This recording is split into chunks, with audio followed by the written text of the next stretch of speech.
Okay, so welcome to this next video in which we are discussing opioid receptors.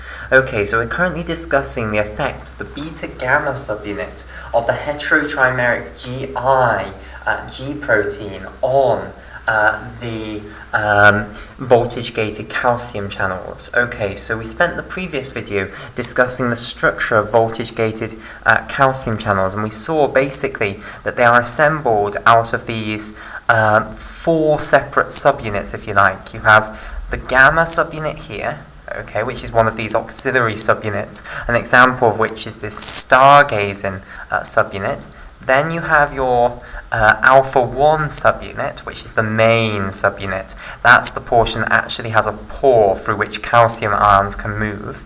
Okay, so here's this alpha 1 subunit. Then you have the beta subunit, which is attached to the cytoplasmic aspect of the alpha 1 subunit, so that's down here. And then finally you have this alpha 2 delta subunit, which you can think of as being one subunit because it's actually made by a single gene. Okay, so it's composed of this alpha 2 portion, which is completely extracellular, and then this delta portion, which has a single membrane spanning alpha helix. Okay, and we've discussed the variability in all of these subunits. Now basically what can happen is the beta-gamma subunit of the heterotrimeric G protein can come and bind to certain voltage-gated calcium channels, and what it can do is inhibit them. Okay, so here comes the beta-gamma subunit, and let's put some colour on this picture.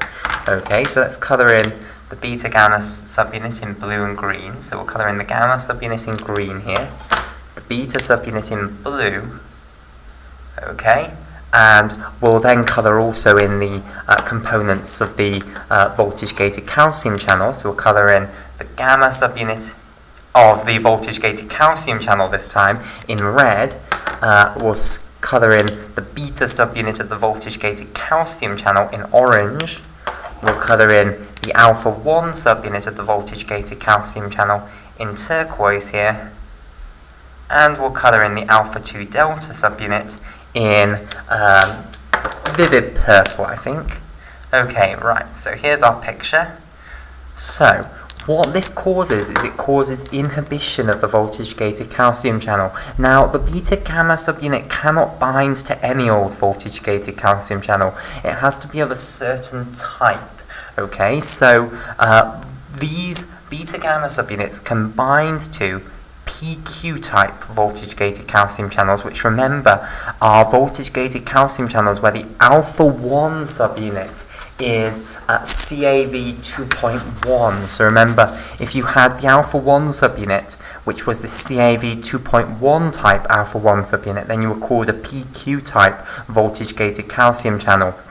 Basically, this beta-gamma complex here can bind and inhibit PQ-type voltage-gated calcium channels, also N-type voltage-gated calcium channels, which, remember, in N-type voltage-gated calcium channels you have an alpha 1 subunit, which is the CAV 2.2. So I'll just list them out here. This is CAV 2.1, this is CAV 2.2. And then finally they can also do it for L-type voltage-gated calcium channels, which, remember, are any voltage-gated calcium channels where the alpha subunit is any one of the 4 genes in the CAV1 family of alpha subunits. Okay, so this family here, any one of those 4 there, and you will be called an L-type voltage-gated calcium channel. So this beta-gamma subunit can actually inhibit quite a few of these voltage-gated calcium channels. And what does it mean to inhibit the voltage-gated calcium channel?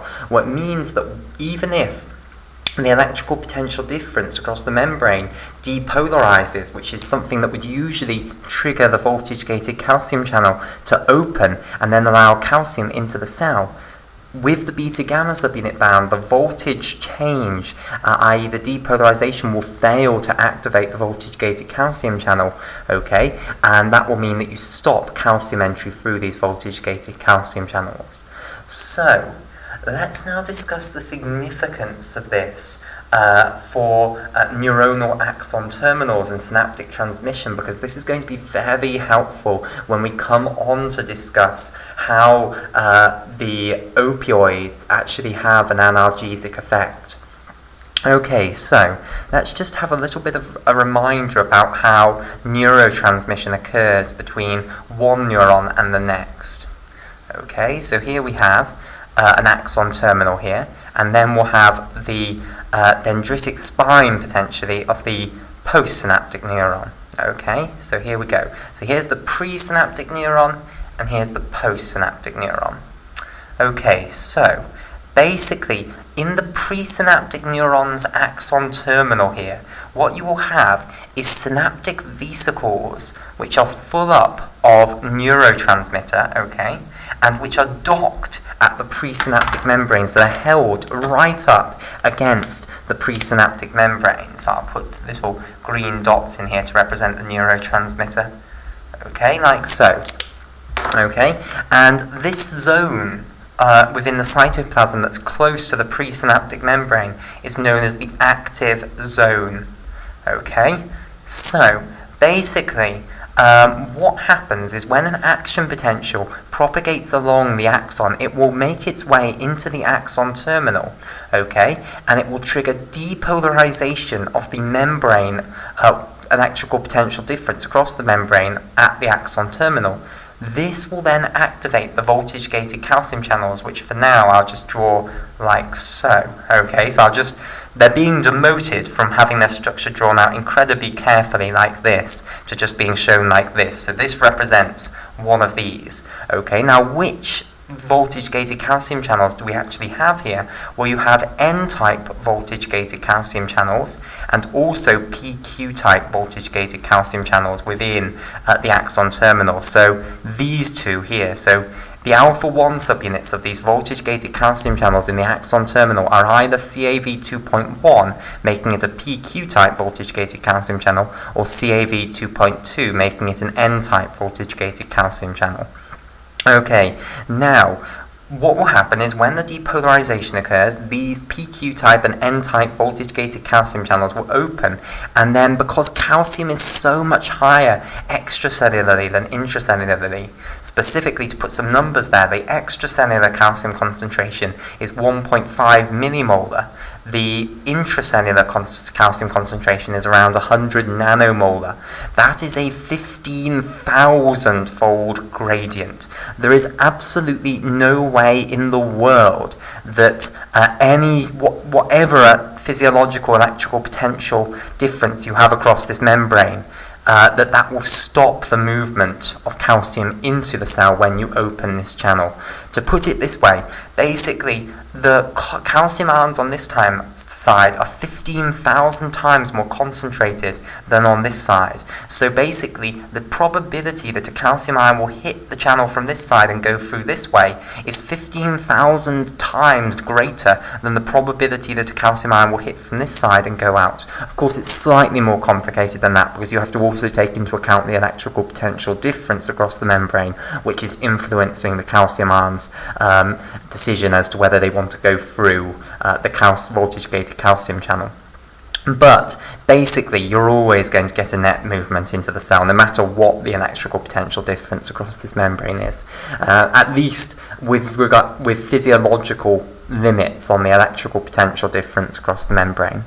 Okay, so basically, when the voltage-gated calcium channels open, you get calcium coming into the cytoplasm of the axon terminal, and this then triggers the exocytosis of these synaptic vesicles, as they're called, which are these vesicles full of neurotransmitter. Okay, so the synaptic vesicles will fuse with the presynaptic membrane and release their neurotransmitter into this space in between the presynaptic and postsynaptic neuron, which is called the synaptic cleft here. And then it will diffuse across the synaptic cleft and act on receptors on the postsynaptic neuron. Okay, right. So, what's the effect of stimulating the axon terminal with opioids, basically? So, often the location of opioid receptors is on the membrane of the presynaptic nerve terminal. Okay, so let me draw a bigger picture here.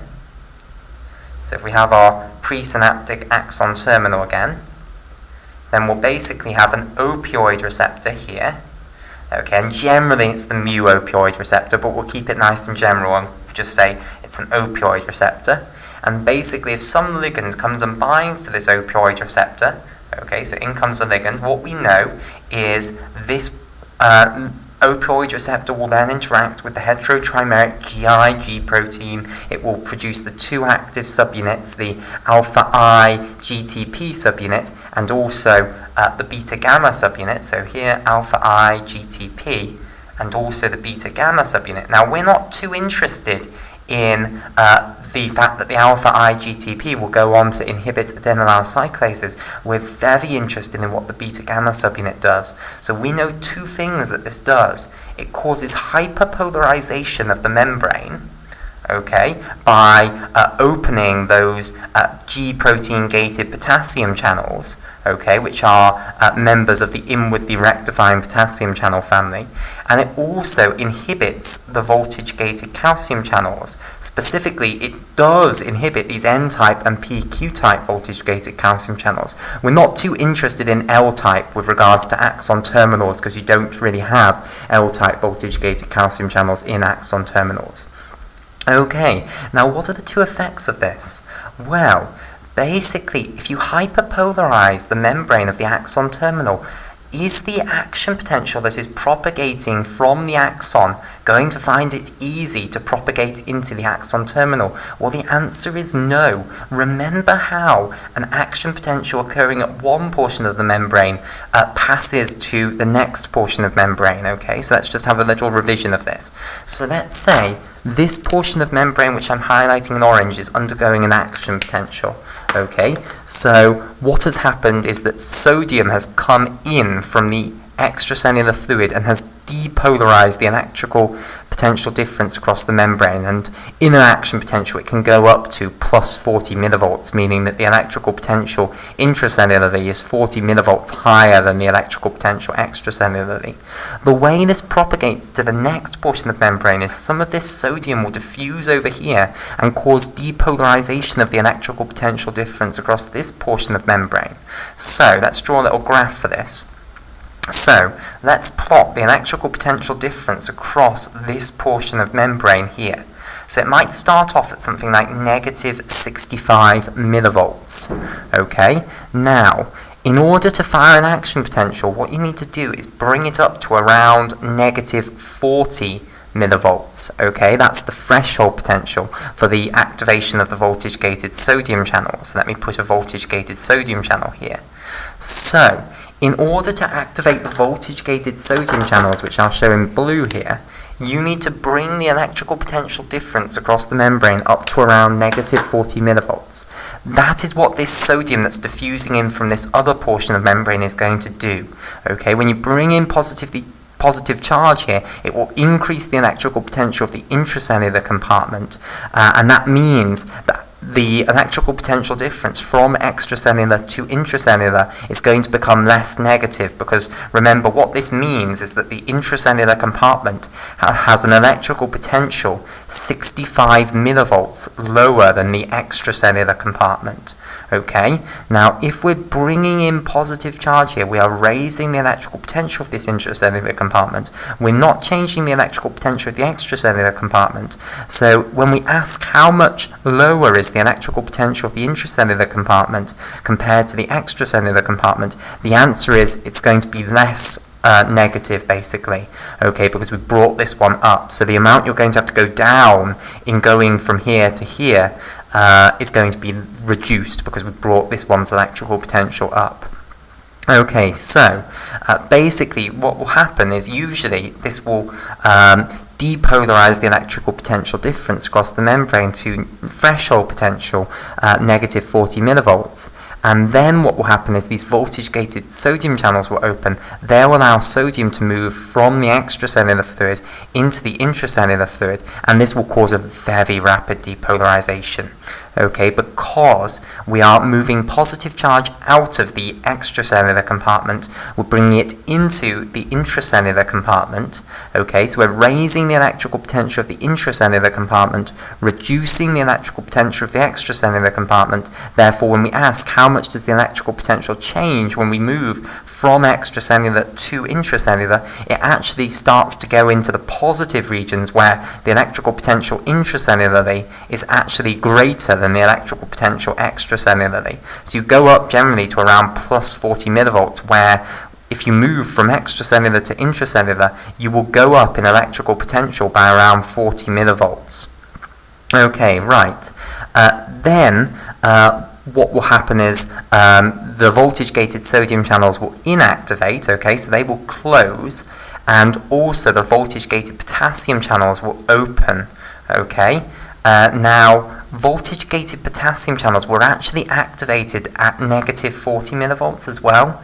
So both the voltage-gated sodium channels and the voltage-gated potassium channels, which I'll show here in turquoise, they were both activated at this threshold potential down here. The difference is that the voltage-gated sodium channels activate extremely rapidly and then they inactivate, okay, whereas the voltage-gated potassium channels take much longer to activate, so they're only just about to open when the sodium channels start closing, okay, so these are opening at this point, and what they will do is they'll allow potassium to move out of the cell, and of course you're now moving positive charge out of the cell, you're taking positive charge away from the intracellular compartment, moving it into the extracellular compartment. Therefore, you're raising the electrical potential of the extracellular compartment and reducing the electrical potential of the intracellular compartment, and that will mean that the electrical potential difference glides back down, okay, and then it will, and then these voltage-gated potassium channels will close, and then it will go back to equilibrium, okay, to resting potential. Okay, so basically, if we have hyperpolarized the membrane of the axon terminal here, okay, by opening these G protein gated potassium channels, is the action potential going to find it easy to propagate from the axon into the axon terminal? The answer is no, because now the electrical potential might be much lower maybe. Maybe we've taken it down to negative 70 millivolts. Okay, now in order to induce an action potential here, you're going to have to bring in a greater amount of sodium ions from this neighboring portion of membrane. So let's say this portion of membrane is now this orange portion here, which is providing the initial sodium ions which depolarize the electrical potential difference across this portion of membrane. Okay, now if this portion of the membrane is hyperpolarized, then the amount of sodium that you're going to have to provide in order to bring the electrical potential difference across the membrane up to negative 40 millivolts is going to be greater, because we're already at a hyperpolarized level, so you're going to have to go up a greater amount.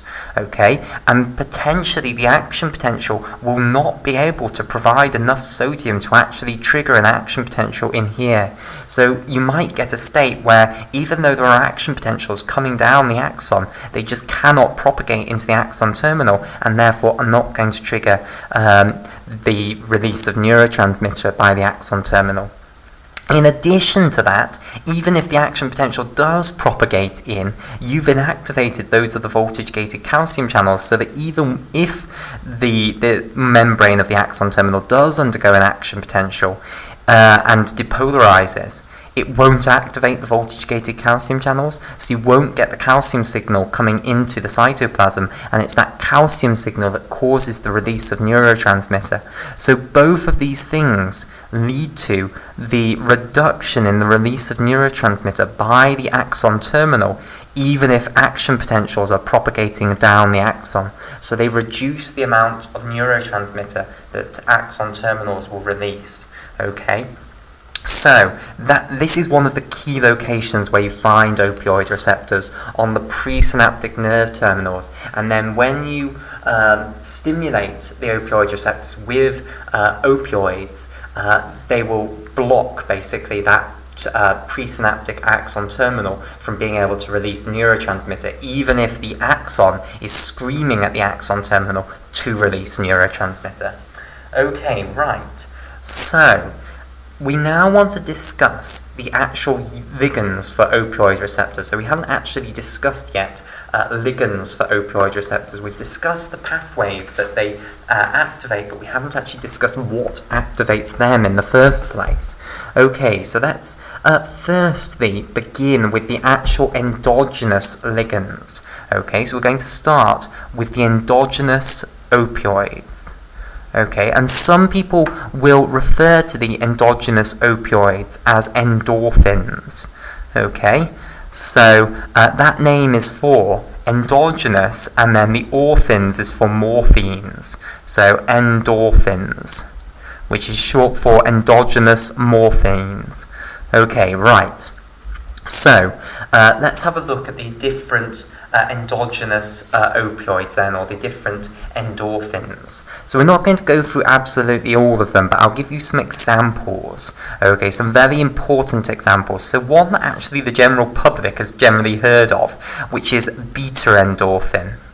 Okay, this is a ligand for mu opioid receptors. It's a agonist for kappa opioid receptors and delta opioid receptors. So it activates all of the opioid receptors other than the opioid receptor-like one. Another example of endogenous opioids is leucine enkephalin. Okay, and you put a leu for leucine and then enkephalin. Okay, which is another example of an endorphin. Okay, then we also have methionine enkephalin, which will abbreviate to met enkephalin. Okay, so there's 3 examples now of endogenous opioids. And then one final example is dynorphin. Okay, right, and again it's got the orphin suffix, okay, to imply that it's an endorphin. Right, okay, so all 4 of these are all agonists for the mu opioid receptor, for the kappa opioid receptor, and also for the delta opioid receptor. Okay, so we haven't actually yet seen the endogenous agonist for the opioid receptor-like one. So I will now give you the main endogenous agonist for the opioid receptor-like one. And this is a protein called orphanin PQ, or it's sometimes also called nociceptin, okay? So orphanin PQ / nociceptin. And sometimes another name that people use for the opioid receptor-like one is to call it the orphanin PQ / nociceptin receptor, basically. Okay, so this is the endogenous ligand then for the opioid receptor-like one, the ORL1. So these are the endogenous opioids that we have within our body that stimulate these receptors. So we don't just have receptors for morphine, basically.